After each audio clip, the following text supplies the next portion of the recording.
Bienvenido a Ecos del Pasado, donde desentrañamos las vidas de figuras históricas que forjaron su destino en tiempos turbulentos. El periodo de mediados a finales del siglo XIX fue un capítulo oscuro en las relaciones entre el gobierno de Estados Unidos y los nativos americanos. Fue una época vergonzosa, marcada por traiciones, guerras, tratados rotos y masacres, mientras el gobierno confiscaba cada vez más tierras para sus propios fines. Muchos nativos americanos demostraron estar dispuestos a luchar e incluso a morir para mantener su libertad y preservar su forma de vida. Algunos hombres asumieron el papel de protectores de su pueblo en su momento de mayor necesidad, y pocos, si acaso alguno, fueron más grandes o más decididos que Caballo Loco, el líder lakota que luchó y triunfó en la batalla de Little Bighorn. Pero la historia de Caballo Loco es mucho más que batallas. Es un relato de amor, traición y una lucha incansable por la dignidad de su pueblo, que culminó en un final tan enigmático como trágico. Prepárense para descubrir la verdad detrás de una de las leyendas más grandes de las grandes llanuras. Como ocurre con muchas figuras nativas americanas, la historia de Caballo Loco, especialmente sus primeros años, se ha transmitido a través de la tradición oral. Afortunadamente, algunos de sus parientes han compartido los relatos de sus grandes ancestros, lo que nos permite tener una buena idea de la vida de Caballo Loco desde la perspectiva lakota. Caballo Loco nació en el otoño de 1840, aunque ocasionalmente se han citado otros años. Vivió en las colinas negras del territorio de Dakota como miembro de la banda Oglala del pueblo lakota, uno de los grupos que componen la nación Sioux. Era hijo de Caballo Loco y mujer Manta Sonajero. Nuestro Caballo Loco fue en realidad el tercero en llevar ese nombre, ya que su abuelo también se llamaba Caballo Loco, o para darle su nombre lakota apropiado, Tashunke-Witko, que se traduce mejor como «su caballo es salvaje» o «su caballo es enérgico». Para los lakota, era común adoptar múltiples nombres a lo largo de sus vidas, especialmente después de un evento importante. Por eso, nuestro Caballo Loco fue llamado Chahoja al nacer, que significa entre los árboles o en la naturaleza. De niño, tenía la piel suave y clara y el cabello castaño claro y rizado, por lo que también lo llamaban rizos o cese, que significa el de cabello claro. Si quería convertirse en el nuevo Caballo Loco, tendría que ganárselo, de la misma manera que lo hizo su padre. El anciano obtuvo el nombre de su propio padre a los 15 años, después de contar golpe y matar a su primer guerrero enemigo.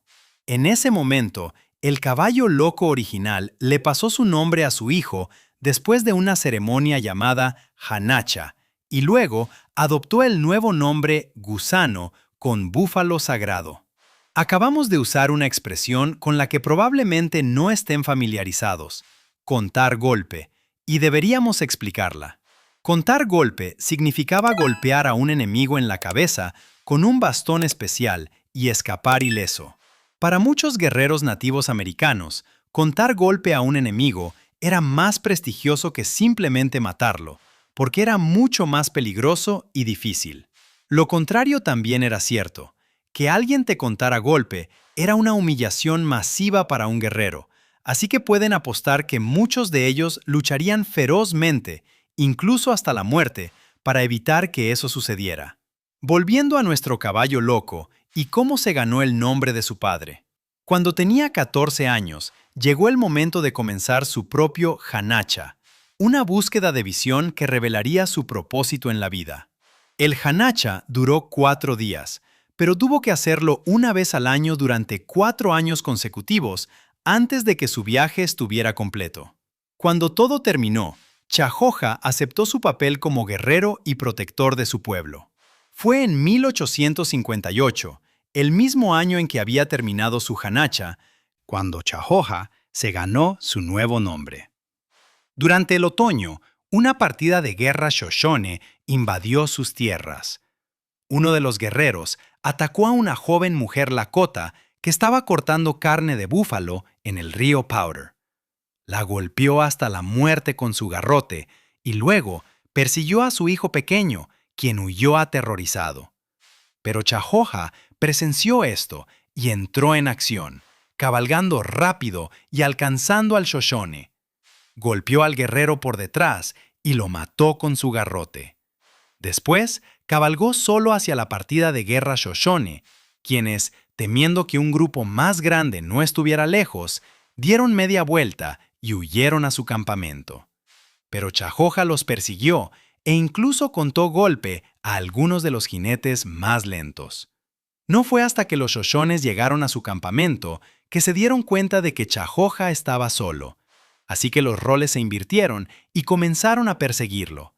Pero el joven guerrero tenía fe en su banda. Sabía que había pasado suficiente tiempo para que el niño llegara al campamento y alertara a los Lakota. Y tenía razón.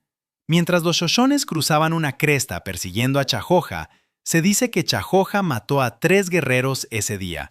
Así que su padre decidió honrar su logro de la misma manera que su propio padre lo había hecho con él. El caballo loco anciano adoptó el nuevo nombre Gusano, y a partir de ese momento, Chajoja se convirtió en caballo loco. Durante la década de 1860, las relaciones entre las tribus de las Grandes Llanuras y el gobierno de Estados Unidos degeneraron en guerra. Debido al peligro y la fuerza del enemigo, los Oglalas se aliaron con los Arapaho y los Cheyenne para enfrentarse al ejército de Estados Unidos. Hasta donde sabemos, Caballo Loco tomó las armas por primera vez contra Estados Unidos durante la Guerra de Colorado de 1864. El conflicto comenzó tras un horripilante suceso conocido como la Masacre de Sand Creek, donde la Tercera Caballería de Colorado, bajo el mando de John Chivington, atacó y destruyó una aldea Cheyenne mientras los guerreros estaban ausentes, matando principalmente a mujeres, niños y ancianos. Incluso en aquel entonces, esto horrorizó e indignó a la opinión pública. Pero a pesar de una investigación y un consejo de guerra, el único castigo de Chivington fue que se le pidiera que renunciara. Como era de esperar, los Cheyenne buscaron venganza. Centraron su atención en Julesburg, Colorado, una estación de paso en la ruta Overland, cerca de Fort Rankin. Atacaron en enero de 1865 y la incendiaron por completo. Sin embargo, Caballo Loco aún no estaba con ellos. Su padre acababa de tener otro hijo, llamado Vuelve a casa al final, y para los Lakota, los niños siempre eran lo primero. Así que Caballo Loco estaba con su banda, disfrutando de tiempo en familia. Caballo Loco se unió a la lucha después del solsticio de verano, justo a tiempo para participar en la batalla de Platte Ridge. Al igual que Julesburg, Platte Ridge era una estación de diligencias más que un pueblo propiamente dicho, con un puesto militar cercano para proteger las caravanas que pasaban por las Grandes Llanuras. Los guerreros sabían que el ejército de Estados Unidos los superaba en armamento, por lo que recurrían a incursiones y emboscadas para debilitar a su enemigo. Esta vez no fue diferente. 2 guerreros actuaron como señuelos, subiendo a un poste de telégrafo y cortando los cables. Después se alejaron lentamente, dando la impresión de que sus caballos estaban cojos. Los soldados se tragaron el anzuelo, la línea y el plomo, y comenzaron a perseguirlos, pensando que serían presa fácil. En cambio, cayeron directamente en una emboscada y fueron rodeados por guerreros Lakota y Cheyenne. Los soldados huyeron de regreso al puesto de avanzada, aunque 5 murieron en el camino. Justo en ese momento, una caravana de carretas, con el peor momento del mundo, se acercó a la estación. Los soldados dispararon su cañón para advertirles que se alejaran, pero aparte de eso, no pudieron hacer mucho. Había alrededor de 100 soldados en el puesto, pero los Lakota y Cheyenne superaban el millar, así que dejaron que la caravana se defendiera por sí misma, lo que hizo cerca de las Red Buttes junto al río. 3 afortunados exploradores habían sido enviados por delante cuando escucharon disparos de cañón, por lo que lograron llegar a la seguridad del puesto. Los demás, sin embargo, libraron una valiente lucha. Mataron a 8 guerreros e hirieron a muchos otros, pero inevitablemente fueron masacrados hasta el último hombre. Al año siguiente, Los Lakota, Cheyenne y Arapaho se unieron nuevamente para luchar contra el ejército de Estados Unidos por el control de la cuenca del río Powder en Wyoming. Este conflicto se conoció como la Guerra de Nube Roja, nombrado así por el jefe Lakota que lideró las tropas de las Grandes Llanuras. Como la guerra anterior, este conflicto consistió principalmente en incursiones a pequeña escala y ataques sorpresa, particularmente en los tres fuertes de la zona, Fort Reno, Fort Phil Kearny y Fort C. F. Smith. Sin embargo, hubo una excepción notable. El 21 de diciembre de 1866, los guerreros nativos infligieron al ejército estadounidense su peor derrota en las Grandes Llanuras hasta ese momento, cuando llevaron a un destacamento de soldados, comandado por William Fetterman, a una emboscada y los mataron a todos. Sucedió a pocos kilómetros al norte de Fort Phil Kearny. Esta vez, Caballo Loco tuvo un papel prominente, siendo uno de los 10 señuelos que atrajeron a los soldados a la trampa. Tras repetidas incursiones en el fuerte, las tropas de su interior estaban demasiado ansiosas por vengarse, así que cuando vieron a una pequeña banda de guerreros enemigos, dejaron la cautela a un lado y salieron en su persecución. El coronel Fetterman lideró la carga, seguido por 80 militares, algunos a pie y otros a caballo. Una vez que cruzaron la cresta de Pino Head y entraron en el valle, se dieron cuenta de su error. Pero ya era demasiado tarde. Estaban rodeados por 1000 guerreros que desataron sus flechas sin cesar hasta que cada soldado estuvo muerto. 9 meses después, las fuerzas lideradas por Nube Roja y Caballo Loco probaron suerte de nuevo, atacando a un grupo de leñadores civiles protegidos por tropas del ejército cerca de Fort Phil Kearny. Esto se conoció como la Batalla de Wagon Box, porque los soldados estadounidenses colocaron sus cajas de carretas en un corral y las usaron como cobertura. Una vez más, los guerreros de las Grandes Llanuras superaban en número a las tropas del ejército, pero esta vez no hubo una masacre unilateral. Los soldados lograron repelerlos gracias a una potencia de fuego muy superior. Estaban armados con flamantes rifles Springfield de recámara articulada, capaces de disparar de 5 a 10 veces más proyectiles por minuto que las antiguas armas de avancarga. Esta fue una larga lucha que duró desde la mañana hasta la tarde, y como en cualquier western clásico, terminó cuando llegó la caballería. Finalmente, los soldados dentro de Fort Phil Kearny descubrieron el ataque, y el mayor Benjamin Smith dirigió una misión de rescate con 100 hombres y un cañón Howard. Los Lakota sabían que una vez que la artillería comenzara a disparar, era hora de evaluar sus pérdidas y huir. Uno podría pensar que a partir de entonces, el ejército de Estados Unidos tuvo la ventaja en la guerra, pero la realidad era que el gobierno quería que el conflicto terminara lo antes posible. La razón principal por la que luchaban en primer lugar era para proteger el sendero Bozeman, utilizado por pioneros y colonos para cruzar Montana y Wyoming. Sin embargo, después de la Guerra Civil, el sendero Bozeman ya no era tan importante. Había una forma nueva y mejor de moverse, el ferrocarril. Mantener una presencia militar en la zona era un esfuerzo costoso e innecesario, así que en 1868 el ejército abandonó los fuertes, que Nube Roja incendió rápidamente. Y en serio, ¿quién podría culparlo? El gobierno de Estados Unidos y la nación Sioux firmaron entonces el Tratado de Fort Laramie, que reconocía esas tierras como propiedad de los Sioux y juraron que esta vez no romperían el tratado. Juraron.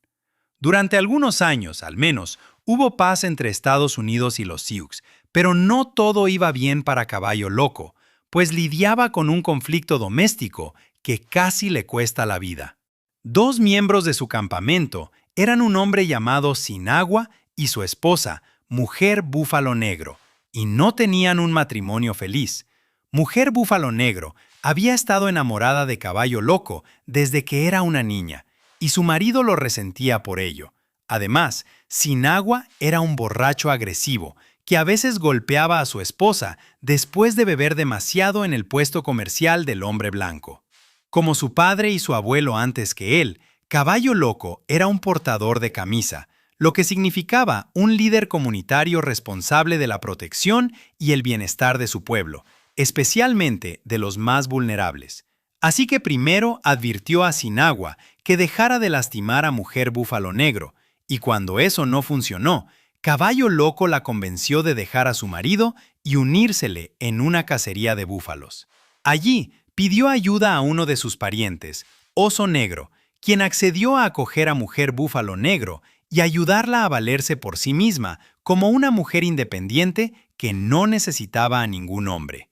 Cuando Sinagua se enteró de esto, reaccionó como era de esperar. Tomó su arma y cabalgó hacia la cacería de búfalos. Una vez allí, irrumpió en el tipi de Oso Negro, apuntó su pistola al corazón de Caballo Loco y apretó el gatillo. Afortunadamente para Caballo Loco, su primo, Toca la Nube, estaba sentado cerca de la entrada del tipi y tuvo reacciones rápidas. Agarró el brazo de Sinagua y desvió su puntería. El furioso marido aún así logró disparar, pero en lugar de golpear a Caballo Loco en el corazón, le dio en la cara, en la mejilla izquierda. Después, Sinagua logró salir del campamento, y aunque los parientes de Caballo Loco lo persiguieron, no pudieron alcanzarlo.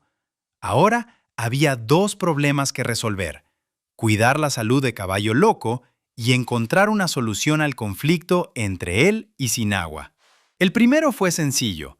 Un jefe llamado Colamoteada ofreció los servicios de su sobrina Chal Negro para curar a Caballo Loco, ya que ella tenía experiencia con heridas de bala. Ella estuvo a su lado día y noche, cuidándolo y alimentándolo. El mayor problema era que Caballo Loco no podía abrir la boca para comer, así que le dio sopa a través de un palo de sauce ahuecado.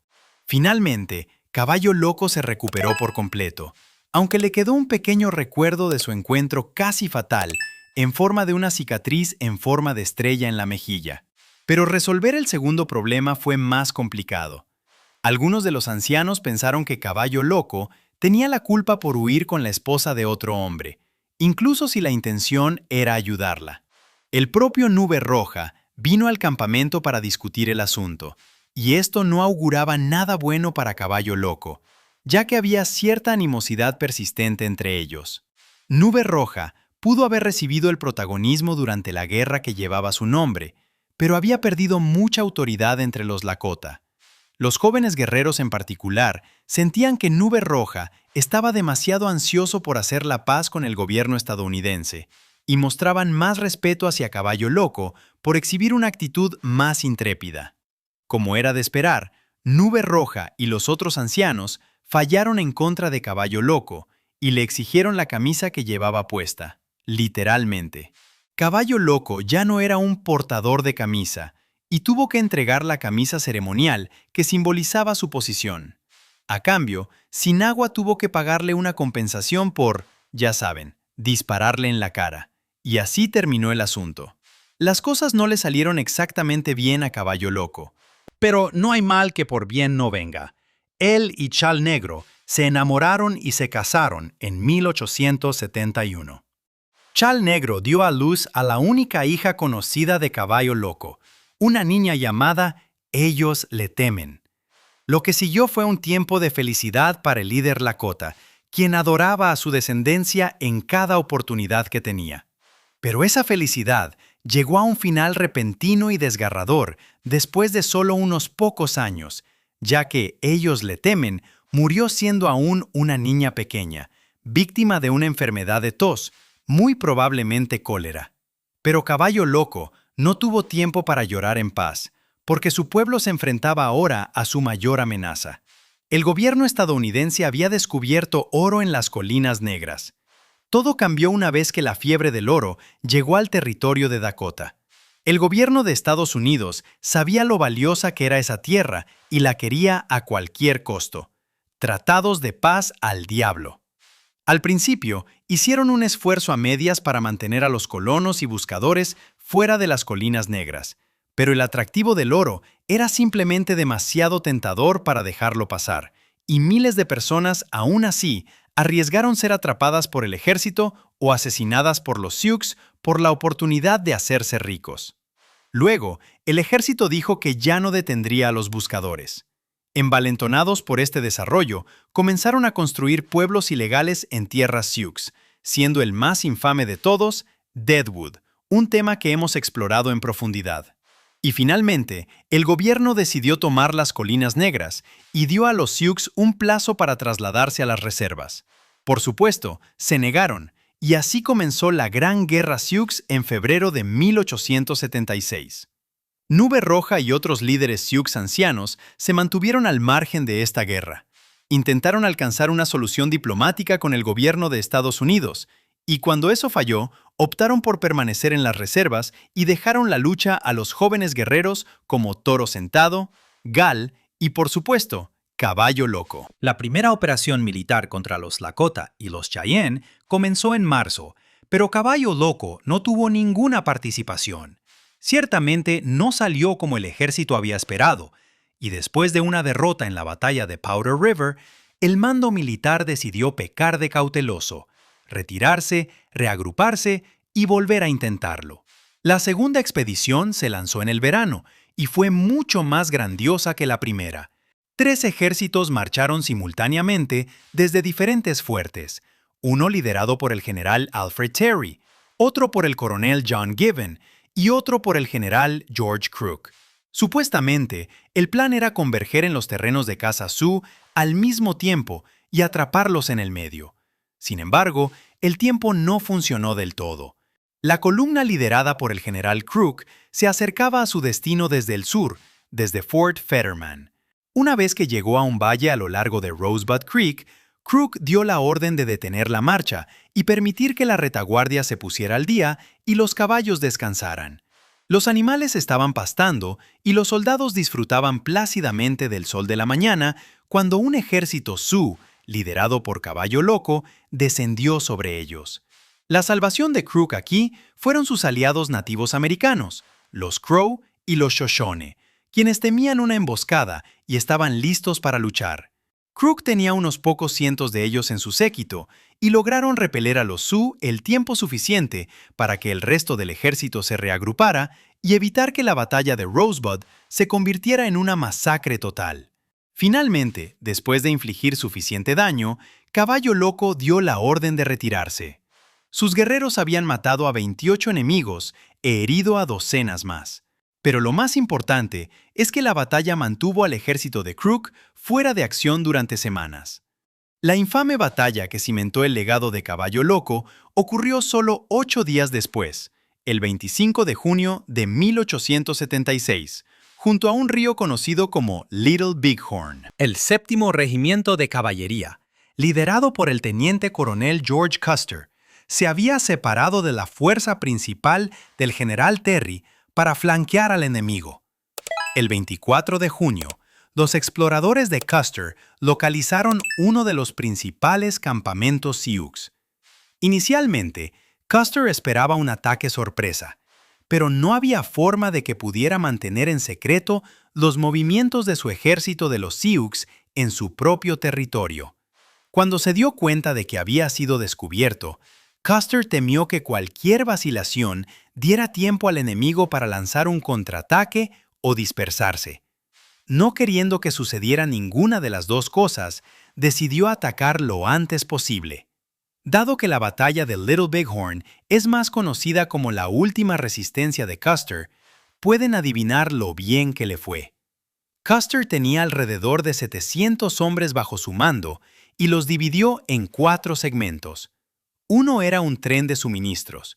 Uno estaba liderado por el capitán Frederick Benteen, otro por el mayor Marcus Reno, y el más grande, con unos 210 soldados, por el propio Custer. La unidad de Benteen debía marchar hacia el suroeste, buscar otros Sioux en la zona, atacarlos y luego regresar. Reno debía liderar la carga inicial en la aldea, apoyado por las tropas de Custer. Por parte de los Sioux, no mantuvieron el mismo orden estricto de batalla, así que no estamos seguros de quién hizo qué, pero sí sabemos que los 3 principales líderes Lakota estaban presentes en la lucha: Toro Sentado, Gull y Caballo Loco, además de muchos otros de los Sioux, Cheyenne y Arapaho. Reno fue el primero en atacar, pero los nativos americanos detuvieron rápidamente su asalto y luego lo hicieron retroceder. Finalmente, después de que sus tropas se dispersaran y sufrieran grandes pérdidas, dio la orden de retirarse y cruzar el río Little Bighorn. Allí se reunió con el capitán Benteen, pero las fuerzas de Custer quedaron atrapadas en medio de la lucha, sin salida. No fue hasta el día siguiente, cuando el resto de la expedición, liderada por los generales Terry y Gibbon, llegó a la escena, que pudieron regresar al campo de batalla. Confirmaron su peor temor. Las tropas de Custer habían sido aniquiladas hasta el último hombre. Como dijimos, no sabemos exactamente qué papel jugó Caballo Loco en la última resistencia de Custer, aunque un relato de primera mano del guerrero arápago Waterman describió más tarde al jefe Lakota como el hombre más valiente que jamás haya visto. Cabalgó lo más cerca posible de los soldados, gritando a sus guerreros. Todos los soldados le disparaban, pero nunca fue alcanzado. Fue la mayor victoria que los nativos americanos lograron contra Estados Unidos, pero también hizo que los militares redoblaran sus esfuerzos. Comenzaron a perseguir a los Sioux profundamente en territorio Lakota, sin permitirles establecer campamentos a largo plazo. Esto fue brutalmente efectivo durante el invierno, ya que los nativos americanos tuvieron que permanecer en movimiento a temperaturas gélidas y no tuvieron tiempo para cazar alimentos. Finalmente, la amenaza de inanición o exposición obligó a muchos nativos americanos a aceptar la vida en la reserva, y Caballo Loco no fue diferente. El 7 de mayo de 1877, él y más de 1000 de sus seguidores se presentaron en Fort Robinson, Nebraska, y se rindieron. Fueron ubicados en la cercana agencia de Nube Roja, pero la estancia de Caballo Loco fue breve y terminó en tragedia. Algo sucedió 4 meses después, y no estamos realmente seguros de qué. Algunos afirman que Caballo Loco abandonó la reserva sin autorización, otros que siguió animando al resto a la revuelta, y algunos dicen que fue una simple falta de comunicación causada por una mala traducción. El 5 de septiembre de 1877, Caballo Loco fue llevado aquí desde Spotted Tail. Hoy, el prisionero fue herido mortalmente al intentar escapar, cerca del anochecer, y murió alrededor de la medianoche. Su padre y Toca la Nube estuvieron con él hasta que murió. Después de que dejó de respirar, Toca la Nube colocó su mano sobre el pecho de Caballo Loco y dijo: «Guasa, está bien. Ha buscado la muerte y ha llegado». Esperamos que hayan aprendido algo fascinante hoy. Si disfrutaron de este viaje al pasado, no olviden dar me gusta y compartir este video con alguien que disfrute aprendiendo sobre figuras históricas. Nos vemos la próxima vez.